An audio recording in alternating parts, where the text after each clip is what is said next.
All right, now we're back for real this time, guys. Welcome back to Misery Point Radio. Thanks for joining me again. You'd never know this if I didn't say it, but we just had some audio video hijinks because, I'm completely inept at technology. And speaking of inept at technology, I've got two amazing guests, one of who is probably more so inept at technology than me. So joining us again from all the way on the other side of the planet. Well, not really, but, pretty fucking far away.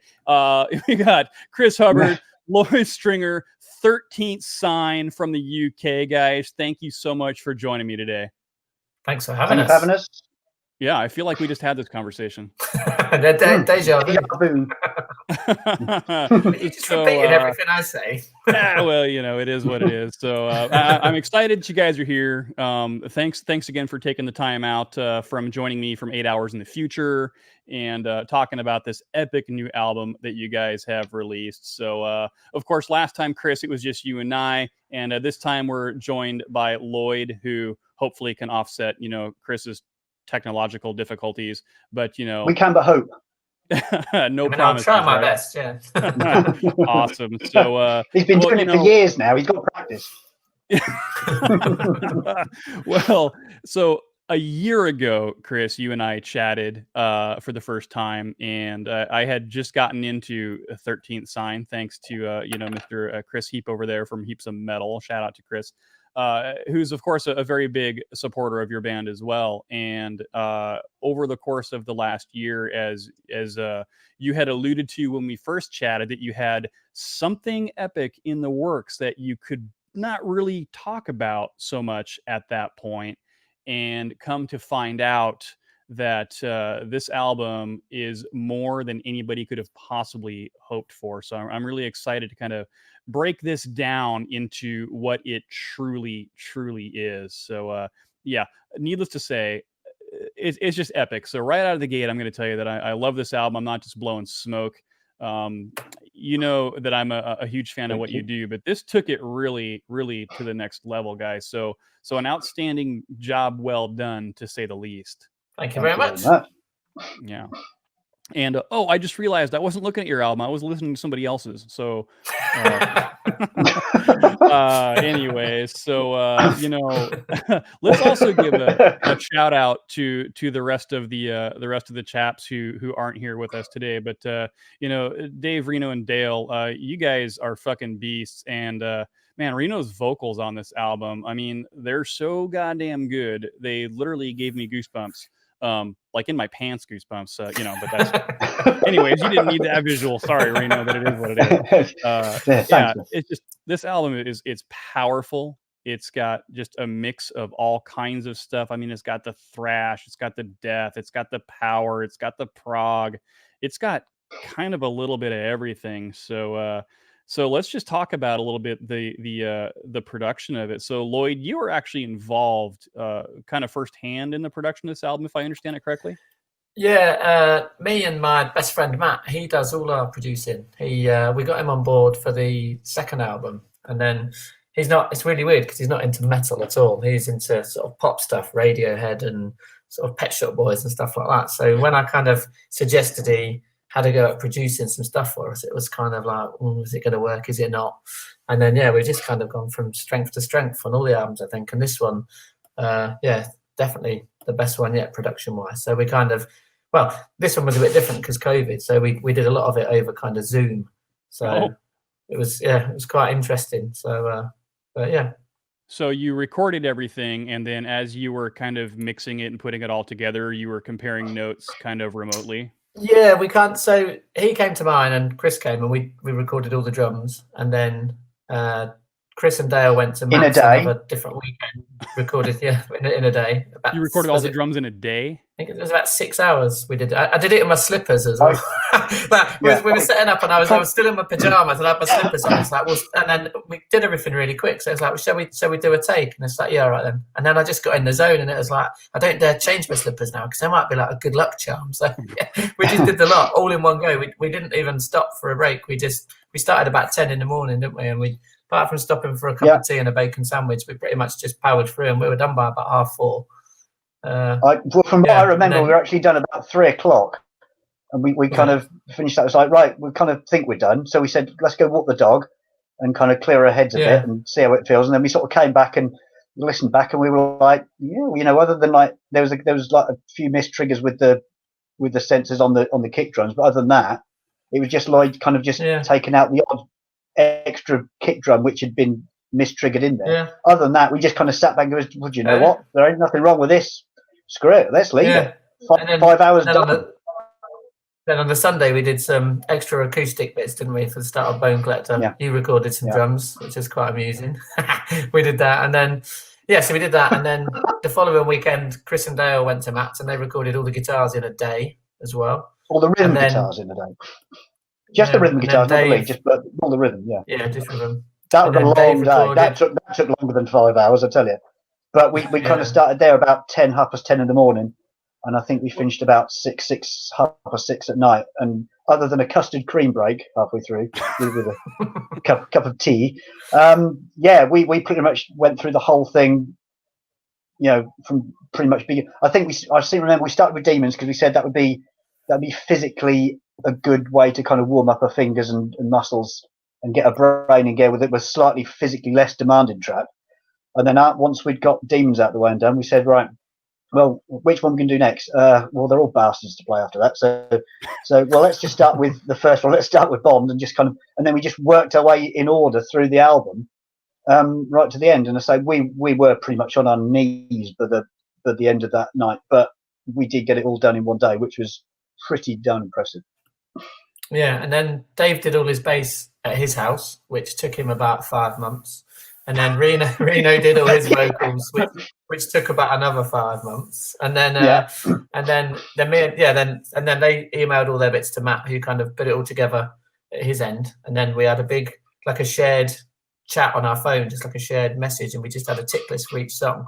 So we just kind of went through, and he'd send me the mixes, and I'd kind of say, oh, this bit needs changing, or this bit needs adding, and then we kind of went through, and then I had a weekend at his where we did all the orchestration, and then final tweaks, final mix, and that was it done. We had a couple of sessions on. It wasn't Zoom, but it was something like that where he could stream out of Logic and I could listen to it and stuff like that. So it's kind of like Zoom, like this really. And it went ridiculously well. It was one of those things that we thought this is going to be a nightmare, and it just wasn't. To be fair, Lloyd, more smoothly than you could imagine. It was the time we spent mixing it, recording it, tweaking it was hardly any time at all. It was, I think, because we were so well rehearsed with it, and because I had such a clear vision in my head of how I wanted everything to be. It was just a case of right, bang, bang, bang, bang, bang, done. So it was amazing how well it came together, considering that we all live miles away from each other and everything was in lockdown. It was everything slotted together really well, which was unusual for us, really. Yeah, Chris, you were going to say something about that. Well, I was just going to say, like Lloyd said, to be fair, when we first started using Matt for production on the second album, Matt was quite green as far as kind of what we would want for metal. But certainly by the last album, he was a lot more clued in and knew kind of more the kind of things we'd be looking for and technology-wise and tone-wise and that kind of thing. So certainly by the third time that we've used Matt, as Lloyd said, he's getting to the point where even before we started recording, he'd be like sending Lloyd kind of little ideas. And, I've just found out this bit of tech which does this. Have a listen to this. And other little ideas and things. So by the time he got to, I'm not saying Lloyd didn't necessarily know how everything should kind of work or sound or anything like that, but Matt's kind of doesn't need guiding half as much as Matt certainly would have done on Black Angel. He's a lot sharper, he's a lot more metal in the production sense than he ever was to start with, and he's certainly got, as you can hear by this one, a lot sharper, and that's probably a big part of what's helped Lloyd have, where there could have been so many different small little details that could have gone much, much worse and took far, far longer. The pair of them are so much more clued in and knowing more what the other one's thinking in advance already, that's probably helped smooth things along a lot better. Yeah, and looking at this, these aren't exactly like short songs, right? This is we tried our best to shrink them down. This is 14 actually songs. We started shrinking them down because we actually said about when we were still in the songwriting stage, we were actually having a little bit of a mini panic at one point. As is this actually going to physically fit on one CD? Right. And we did actually have a little bit of a, didn't we? We were having a little bit of a kind of, oh, is this actually going to, can we fit it all up? We had to do a bit of a shred and a bit of a chop down of arrangements, a lot more than they originally were. I mean, they all, whatever we took out clearly really wasn't needed, and we only took out what needed to be taken out, and it was all for the better of the songs in the long run. But we were doing a lot of trimming the fat off.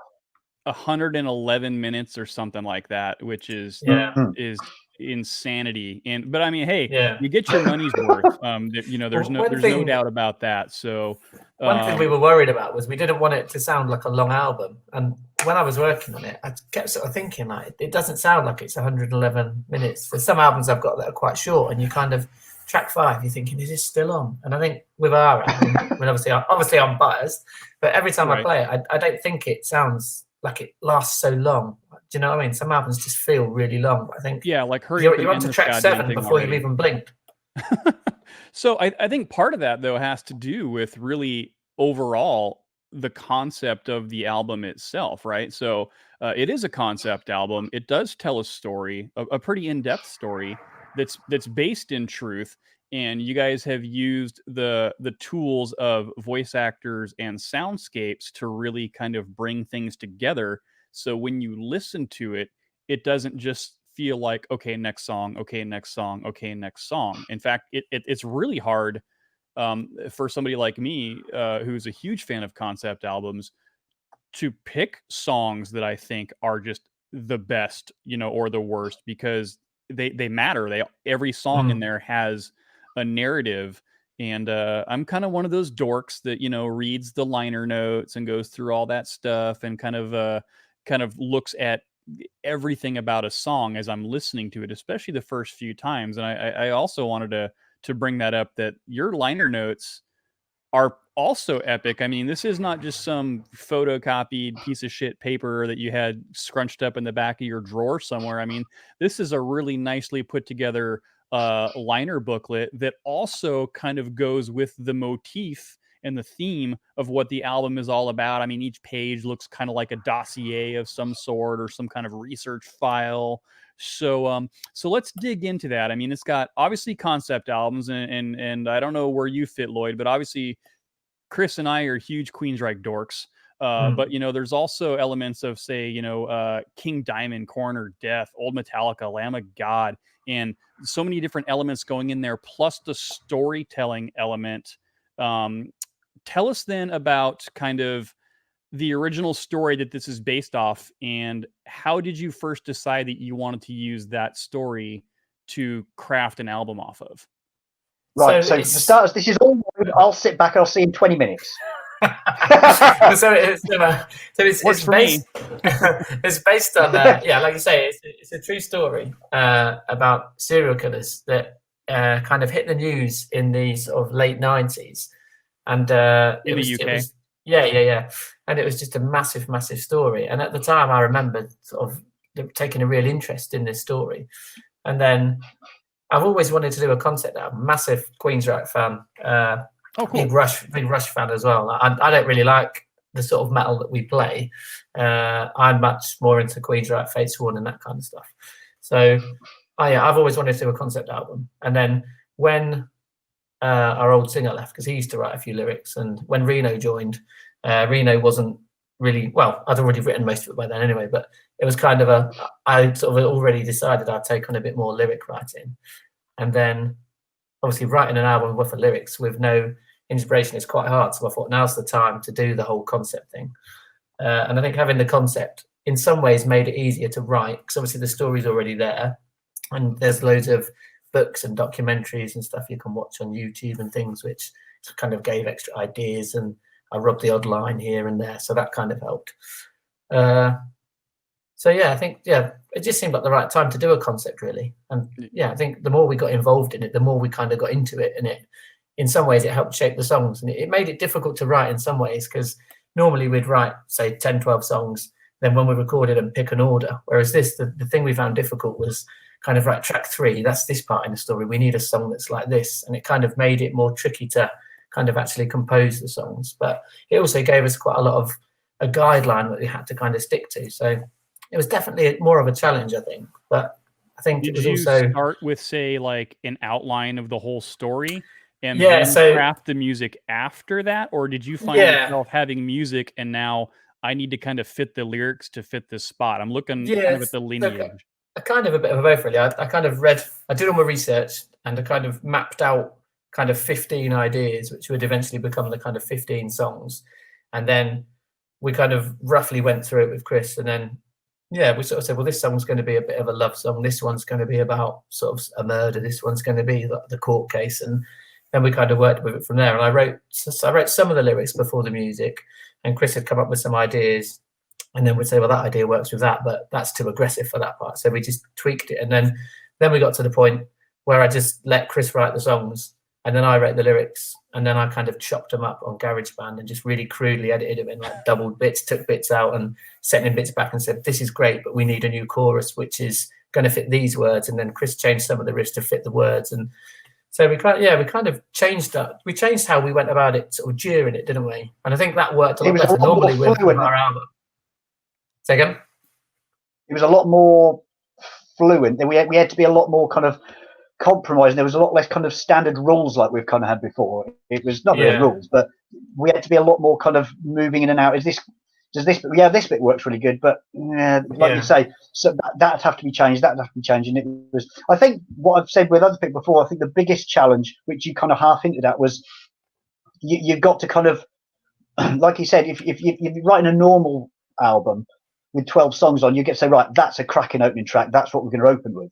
But we already had to kind of predetermine, because of the lyrics and which music kind of fitted well with the lyrics and the chorus and whatever. We had to kind of predetermine which songs were in which order really very early on. And I think one of the things we were both concerned about was, it might work well as far as the concept, but as purely as someone listening to an album, even if there was no concept, would those songs, would track number 1 make a good opener? Would track 2 sound as a good track 2? Would it build to a crescendo like you'd hope an album does? And somehow we managed to fluke it, and it worked bang on. Yeah, and it's weird because as we wrote it, our opinions changed. So Bond of Wicked Blood was the first song we actually wrote, wasn't it? And we played that with like all the old band members. And then when we came to recording it, because we've been sort of playing it for 5 years, we'd all gone off it and thought, oh, actually, shall we sort of change it? Is it good enough? And then when we finished recording it and listened to it back, it was like, wow, why did we have doubts? That's a brilliant album opener. So we kind of changed our mind as we went through.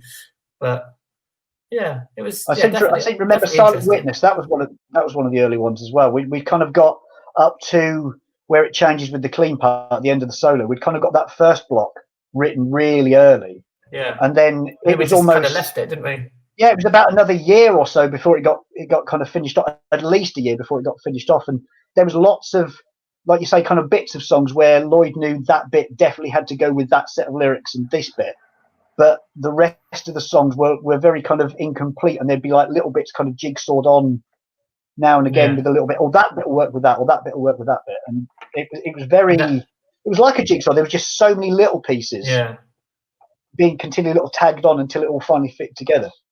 Yeah. And then when we got it how we thought was right, we'd then take it to the rest of the band. They'd learn it. We'd play through it, and then we'd be like, "Oh no, so this bit's way too long. Like we need something here." And then we were kind of thinking, "This bit, we need a circle bit going. What kind of thing can we add to this?" And then we kind of changed everything again, and then more tweaking, and so because that's something else with the writing process that we'd never done before, which sounds bonkers probably to a lot of people, but I don't think we've ever actually written a song with the 5 guys in a room before.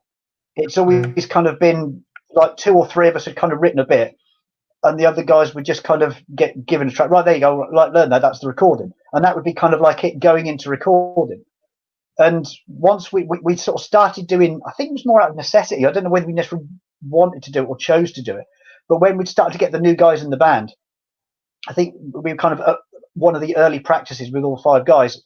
And we were sort of saying, well, okay, what are we going to practice next? And it was like, well, come on, let's just try a new one. It's like, really? Should we? Yeah, go on, try a new one.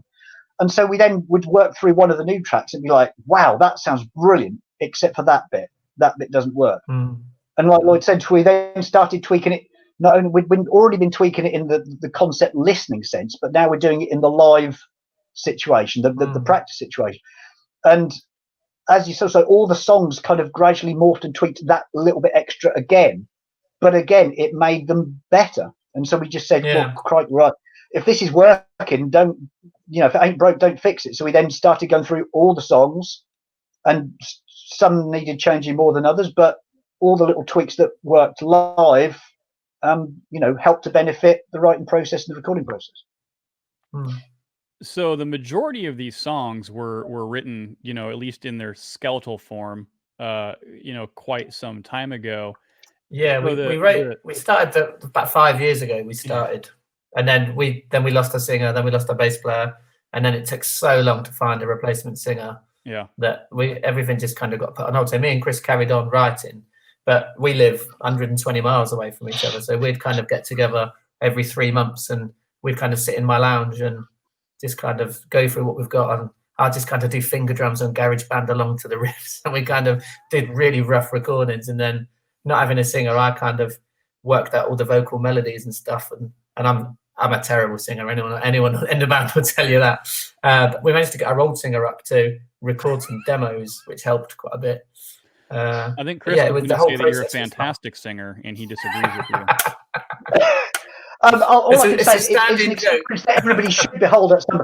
I'll tell you what, if you want a little factoid, you can have a guess. There's Lloyd did some guest vocals on the album, but you've got to guess which track. Yeah.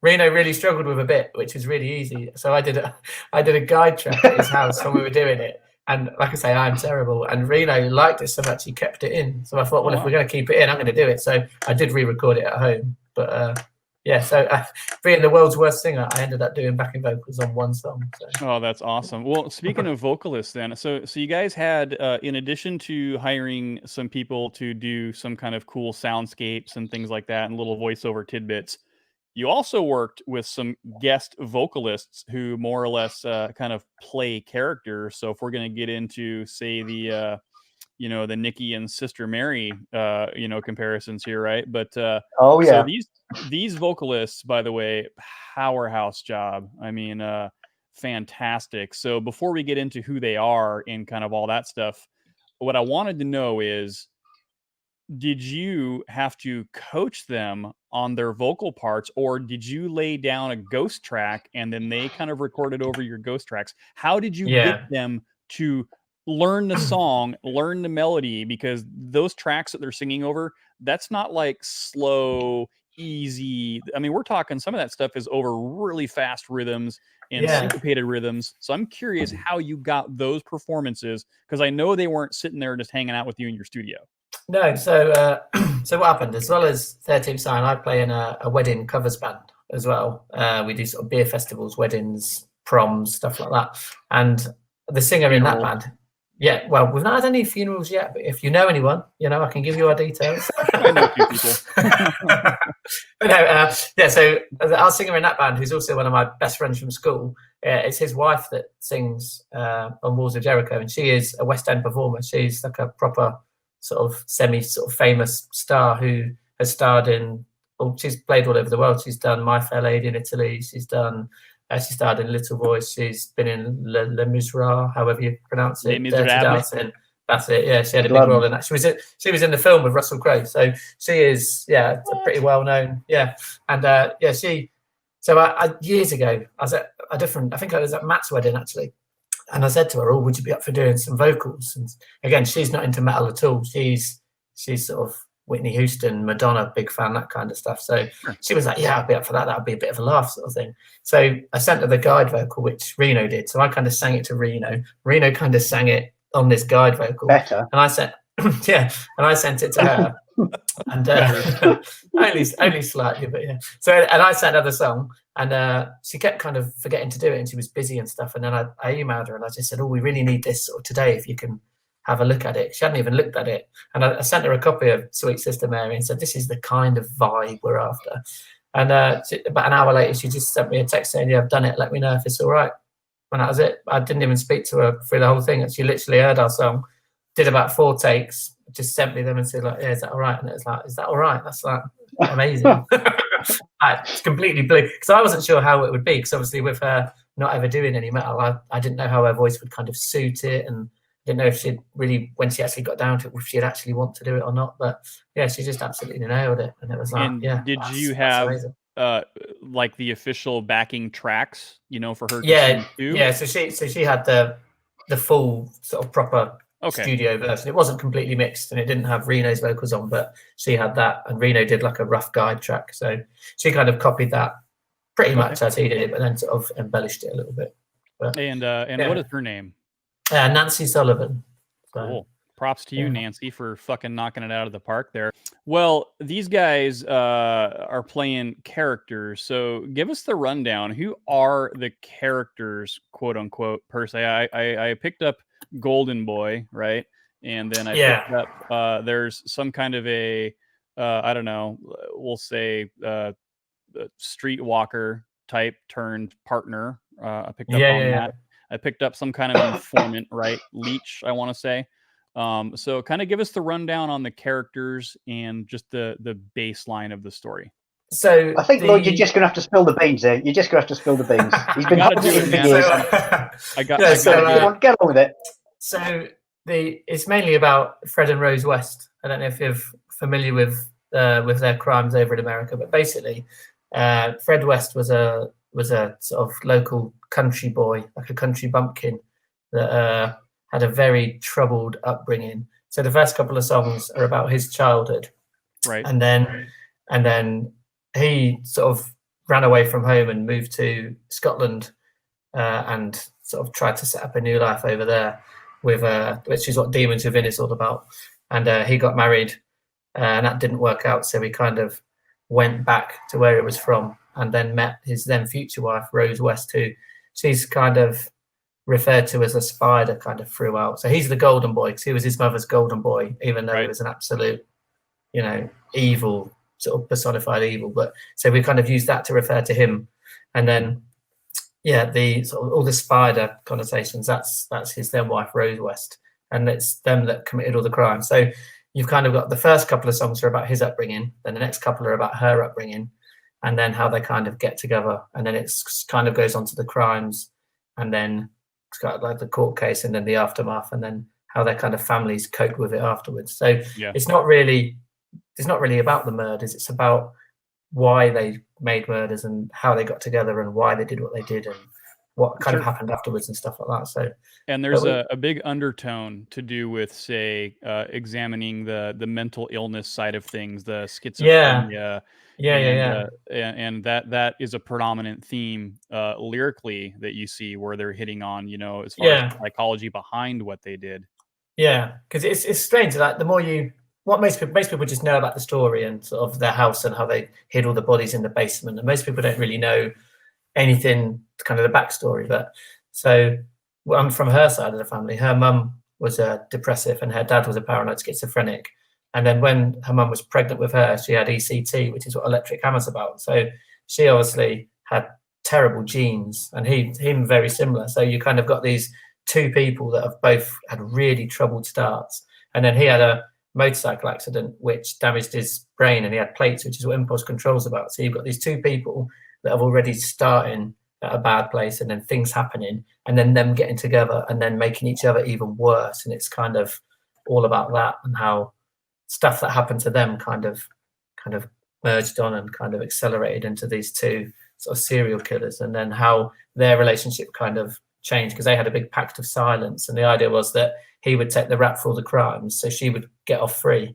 But then he committed suicide, and then they got evidence that she was actually involved. And then, but she still, even to this day, she hasn't admitted to any of the murders. She still denies all of it. And there's still, they think still up to 70 victims that they don't know about and they've never found. So that's what the kind of last song was about. And then their family, because they had children, and it's all about the children didn't know. And then obviously as soon as everything was found out, all of a sudden they realized, I mean, they knew their sort of upbringing was horrific, but they kind of accepted it because that was all they knew. So that last song was kind of their point of view, and them sort of feeling guilty for still loving their parents, even though they've kind of now realized what they did and how they kind of still see their genes and they look in the mirror and things like that. And it's all, it's kind of covers all the backgrounds. None of it's really about the killings or the attacks or anything. It's all about kind of before and after almost. Sure, kind of dealing with the fallout even. So Yeah, so it's kind of an interesting take on it, rather than what we didn't want. We didn't want an album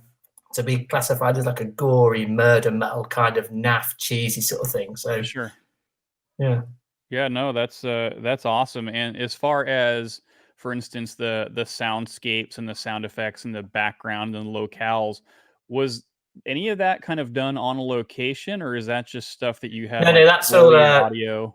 Yeah, it's all created. Me and Matt created it, and we either did it at his house and just kind of did stuff, or we recorded bits. So, for example, the choking at the start on the album and the intro, that's just me in my bathroom, sort of making a choking noise. Hey, dude, you don't need to tell me what you're making choking sounds in the bathroom for. He does it most nights. Yeah, so yeah, it's everything has just been. I mean, we got some sort of samples off the internet and things like that, but most of it we kind of just created and yeah. Yeah, that's kind of, Matt's brilliant and stuff like that. I say, Matt, I want something that sounds a bit like this, and he'll just go, "Oh, is this all right?" And he'll just do some plugins to get on his keyboard, and it'll be like, "Yeah, that's everything that I wanted, like spot on, exactly how I wanted it." So, yeah.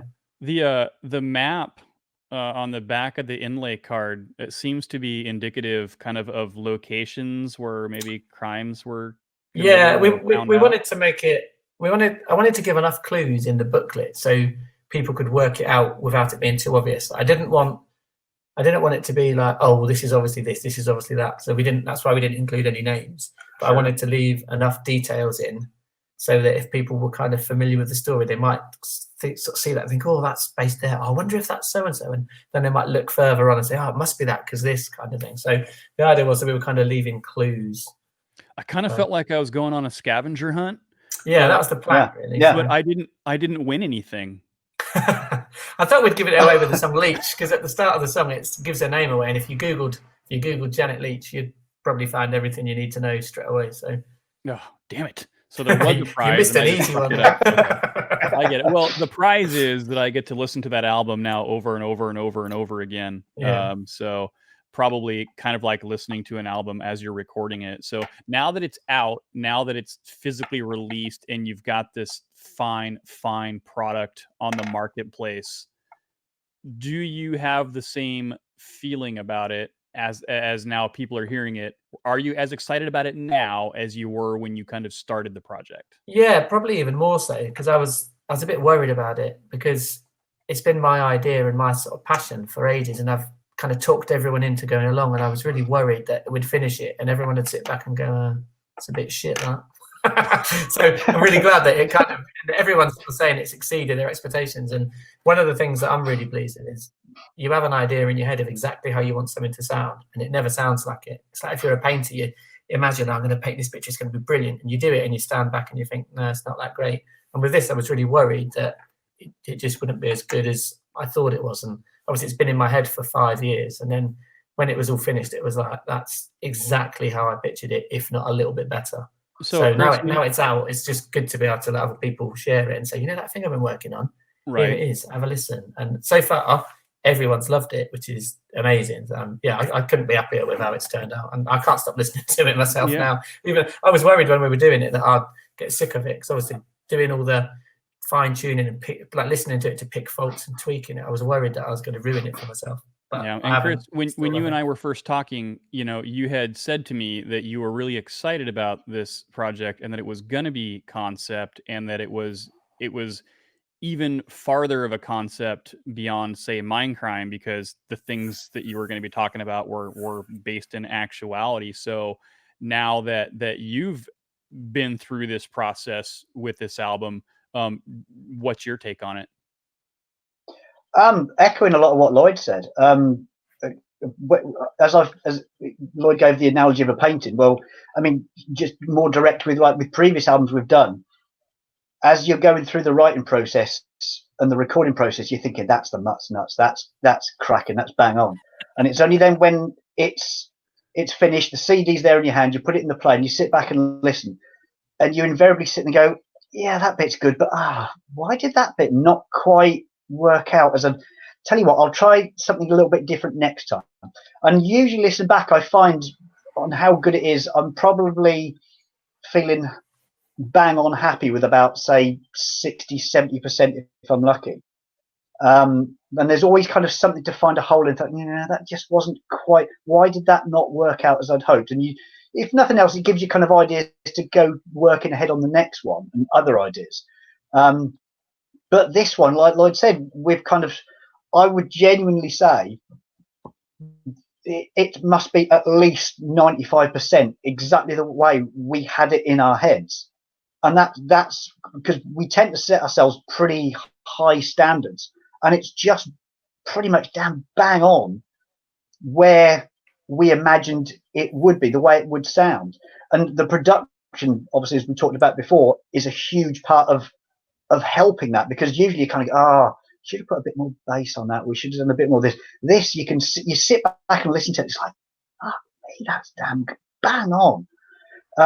So as far as we're happy with it, yeah, it's. I mean, I'm still listening to it fairly regularly, which, like Lloyd said, you'd think by now we'd be sick and tired of hearing it. But it's very easy on the ears. I don't know whether I'd quite say we'd outdone Mindcrime just because it's factual lyrics as opposed to fictional lyrics. I wouldn't like to think anything's going to outdo Mindcrime, but the comparisons was obviously, as we know, was certainly there, and that's where the influences were. And again, by the fact of we're just saying about the soundscapes and the characterization and how that's worked out so well and blended the songs together and made it a much more complete album rather than individual songs. Yeah. There's also kind of a, not in terms of vocal style, but I really got kind of a hint of, say, Merciful Fate, kind of King Diamond in that era as well, with kind of the way that just some of the characters were brought out, and there's a very kind of a dark feel to the album as well. Mindcrime's is a fantastic album. I wouldn't necessarily call it a dark album, but something like Abigail, for instance, is very dark and very deep. It kind of goes into this personal story backgrounds and things like that, which it kind of evoked that for me as well. I hadn't necessarily noticed any comparisons with King Diamond as the concepts. We didn't have a lot of tea in our lyrics, which generally tends to. Lloyd shaking his head. He hasn't got a clue what I'm on about, have you? I've not heard any King Diamond, to be fair. Yeah. But yeah. But go ahead. I can say, talking about the whole darkness. Yeah, we knew this was going to be dark. Like some of the contents of some of the songs, like what they're actually about, is pretty disturbing as you can get, I think. So we kind of wanted it to have a bit of a dark, kind of eerie, almost kind of, I don't know, kind of a just kind of a dark. I suppose for style more like kind of Sanctuary, Mirror Black, kind of that kind of creepiness. Yeah, creepy. That's the word. Kind of really, kind of a very gothic chilling creepiness. Yes, we wanted it to be a bit chilling. Like we did have some samples that we ended up not using, but some of the bits, they were a little bit like, oh, that bit's meant to be such and such, and I'm not sure I want to replicate that. Yeah, that's some of it is a bit. When you tell people what some of the songs are about, like, and some of because a lot of the lines that really kind of link to the story, and it's not pleasant, really not pleasant. Like, luckily, Reno doesn't really have a clue what he's singing. I think I remember when we were talking to you last time, Mike, about saying about all the lyrics that Lloyd had done. There was like every single line has a particular relevance to a particular fact or a part of the whole story, which it does, which is what makes the lyrics just incredible. But obviously, you literally got, like, say, one line is trying to describe kind of probably like a far big part of it, but there's only enough room. You've got to squeeze it in some way, shape, or form, but in a very condensed form. Sure. If anybody would like to learn the more gory details, next time we play a gig in about 2028, if someone would like to have a chat with Lloyd and say, Lloyd, would you mind explaining this particular line in this song? And he'll quite happily sit there for 20 minutes and not bore them, but he'll tell them all the details until they vomit on the floor. Well, it's an education, right? That might end up in. It taught me a lesson. I do like the Sanctuary reference though, because that's probably more spot on for sure. And now you've got me thinking about Sanctuary, which is just awesome. I'm curious then, moving on from the content kind of stuff. So you decided to release a single and a video for Electric Hammer, and knowing where that now, as I listen to this, fits kind of in the storyline. What was the decision behind releasing that album as the single? I think it was a couple of things. Firstly, we didn't want to give too much of the story away, so it was always going to have to be a song fairly near the start of the album. But also, I think everyone in the band, apart from Chris, just loves it. Like, Chris hates it, but we all think it's just brilliant. I don't hate it. I don't hate it. I don't hate it. I don't hate You it. used to hate it. It's grown on you, isn't it? I don't hate it. It's my least favourite. It's his least favourite, yeah. But we released a little teaser of it because I loved it from the get-go. So I released a little teaser of it on YouTube just when we'd started mixing it, and it had such a positive response. It was like, yeah, let's go for it. But yeah, it's weird because Chris has always wanted to write a song like sort of the horoscope sort of era Overkill, and he's never managed it. And then we finally written a song which I think is pure overkill, and he don't like it. You know, I don't know why, but yeah, the rest of the band absolutely loved it, and it was quite a good one to do a video to. We thought the whole idea of all the electrical sounds and like strobe lights, we thought it would be fairly straightforward to kind of replicate that in a video. So yeah, and there's also the fact that the intro is quite short and blunt, which if you're going to be releasing a video that a lot of people may not have heard us before, to try and grab people's attention really quick, which in modern media day you kind of have to. There's a lot of what I would certainly say are better songs on the album, but they have got a longer, more drawn out intro, which if people are flicking through on Facebook, they're probably going to go, oh yeah, okay, get on with it. Whereas that one does, admittedly, 3 chords of wallop, you're into the song. So it did have that benefit, as well as what Lloyd said, the visual thing with being able to interpret the electric shock therapy into the imagery as well. So it was a good choice for a video, even if there was others that would have been better. I think also that I personally really like the song, and especially I guess the chorus, because I love the Overkill comparison, because that chorus is fast as fuck. I mean, the drumming is awesome, Lloyd, for sure. I love just a super fast gallopy guitar. So it's just really catchy. Like, of all the songs on there, I mean, the chorus to that one really just kind of stands out because it's easy to kind of sing to, I think. Yeah, that's another reason we thought it would be good. It's one that you can hear once and you can kind of, just shout Electric Hammer with everyone. Like, we thought it'd be quite a good live one that people can get into sort of the first time they hear it, rather than a song you have to know really well. So that as well. Plus, when you play it live, you could have tasers in the audience. Hey, that's a good idea. You could just shoot those out into the front and have some strobe lights going, and I think it would be an amazing live effect that you guys should definitely film. Certainly hit the papers, I think. Release form before, something like that. There's obviously one thing that would be missing from live with that song. Yeah. Which would be your good self. Yeah, the quality voice acting that you've already spoken about. Now, for those of you who are not, young Mike here has been very shy, because for those of you that wouldn't know, the vocal guest on Electric Hammer, who is our Dr. X, is indeed young Mr. Mike Peacock sat beside me. What? Yeah, I was. You mean you didn't know? I didn't know. I had no idea. I kind of felt a presence one night when I was sleeping, and there was a microphone. That wasn't me. Places unknown, but So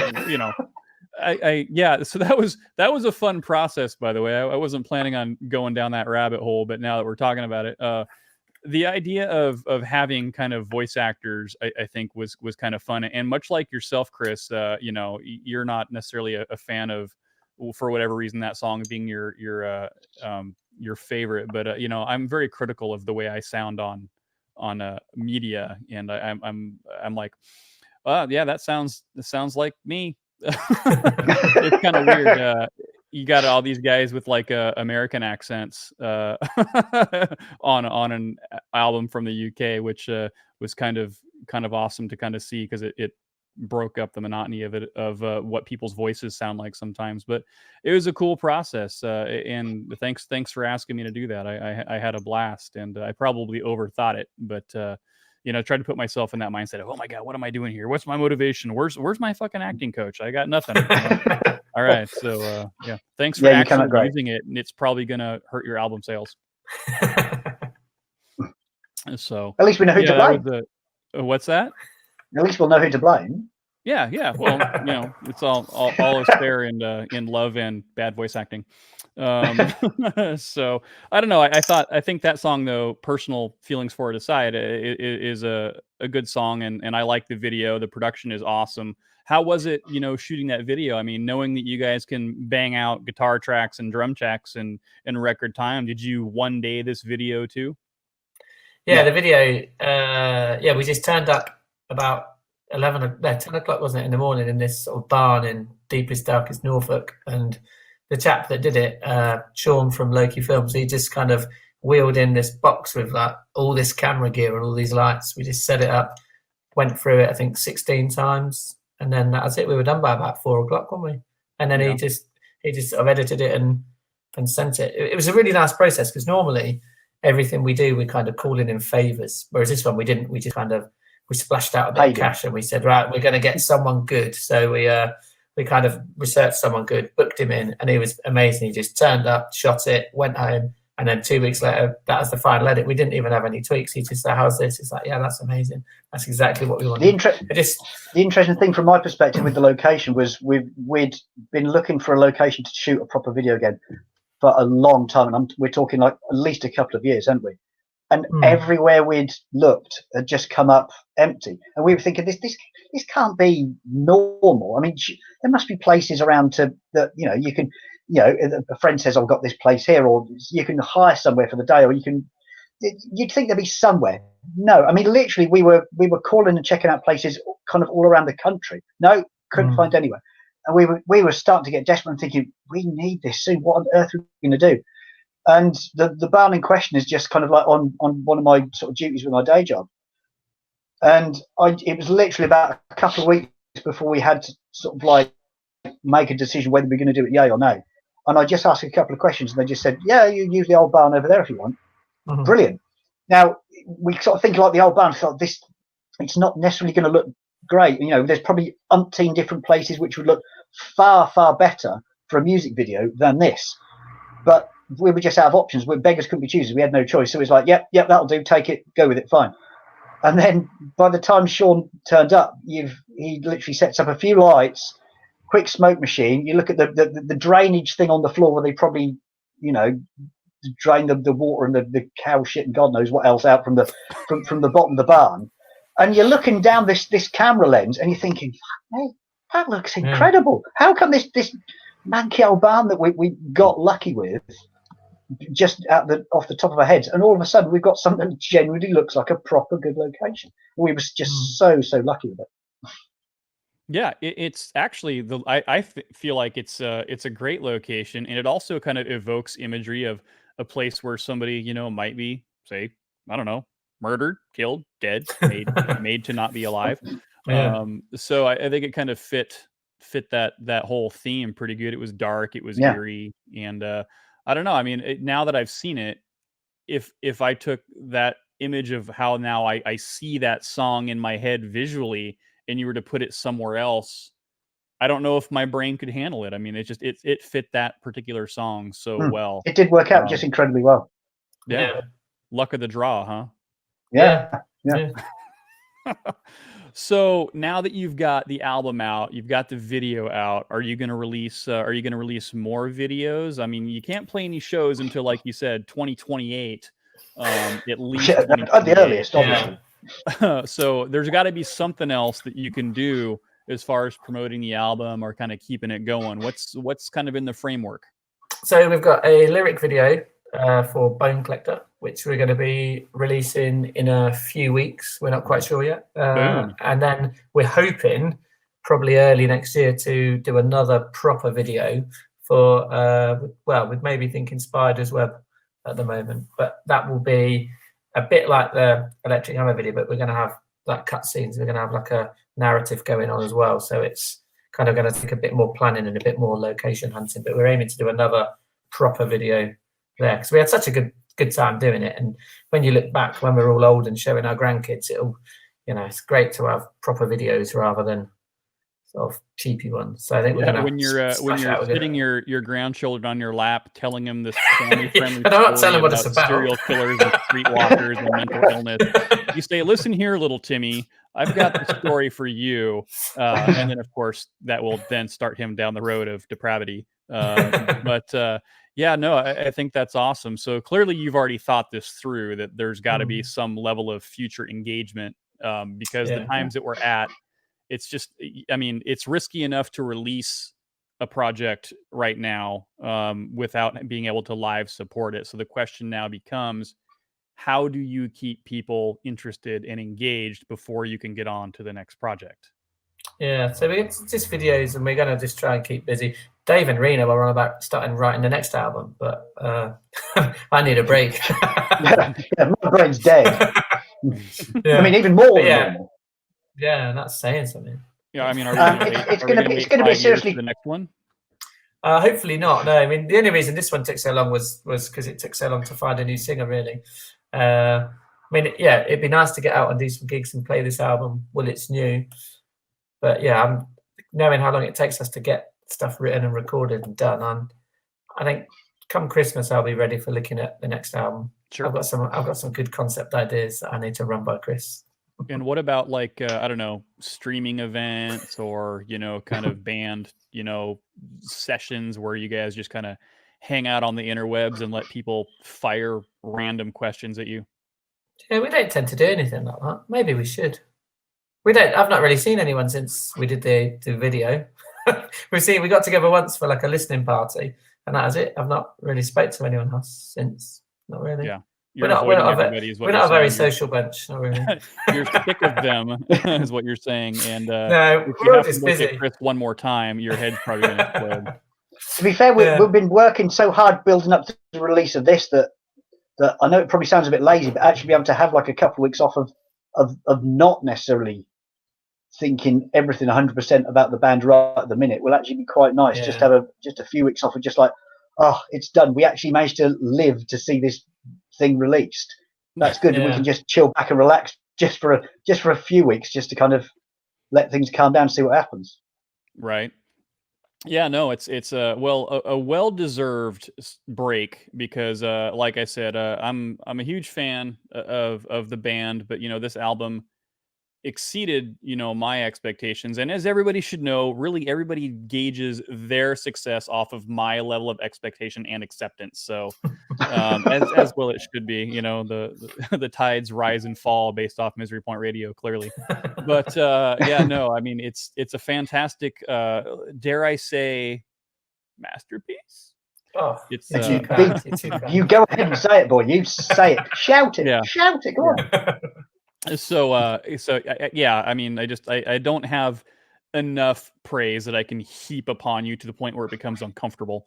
But that's it won't become uncomfortable. Don't you worry about that. You carry on. Nice. I could always mute my mic. But no, thank you guys for hanging out today and talking about the album and probably going deeper into the story than you initially wanted to. But I had to do my journalism-y part and kind of twist your arm to get those fine details.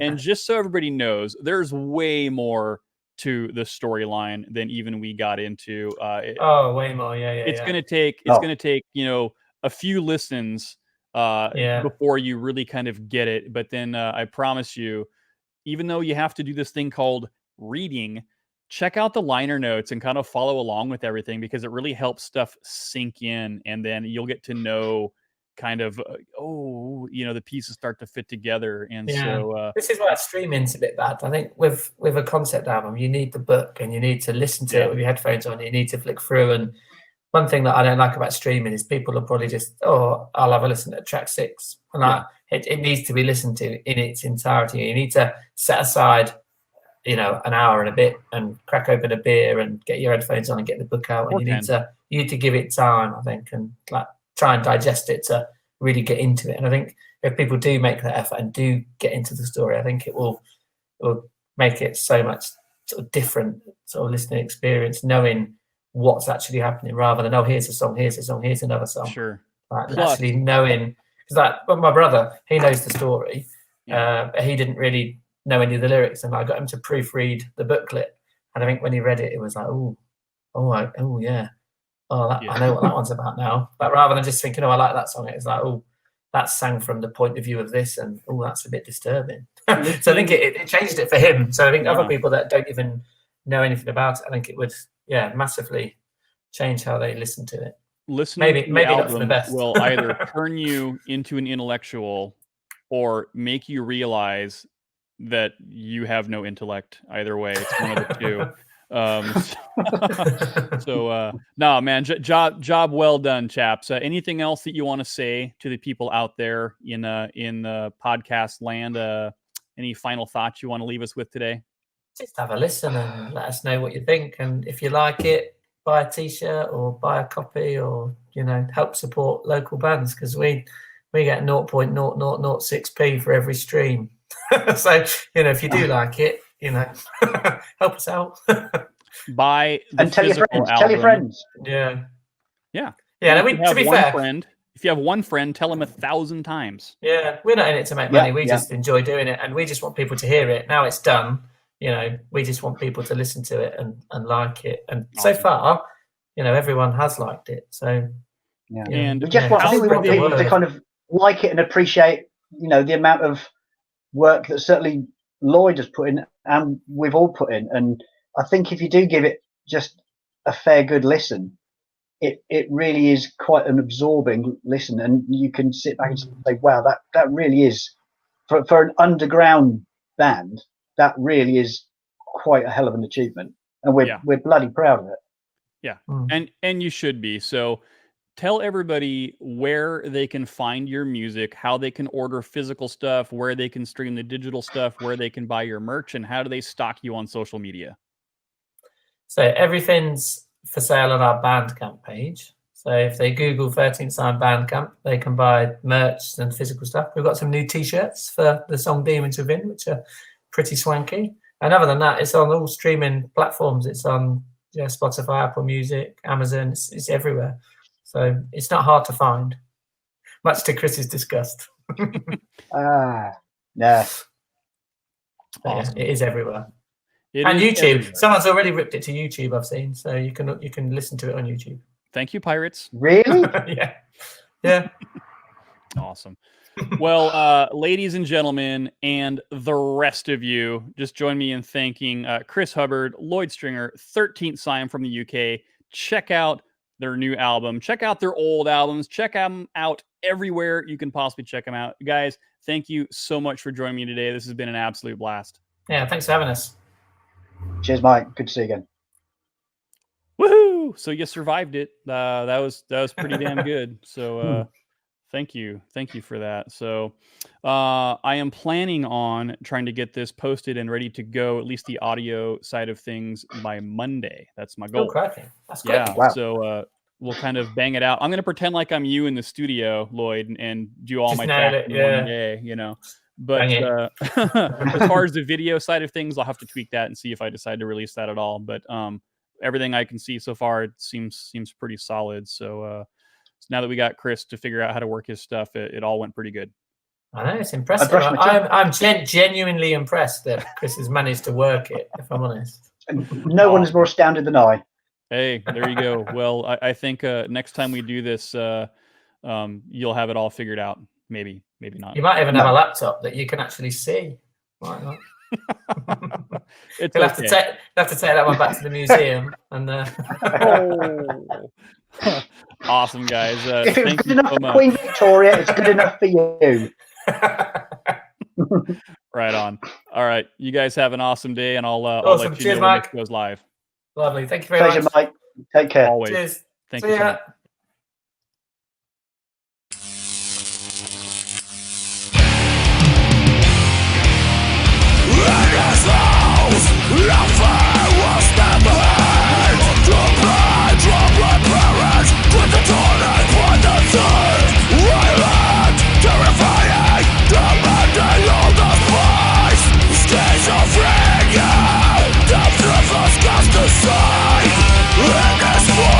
In this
Children of schizophrenia have a 1 in 10 chance of becoming schizophrenic.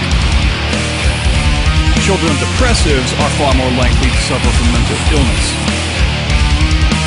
Children of both have very little hope of living a normal life.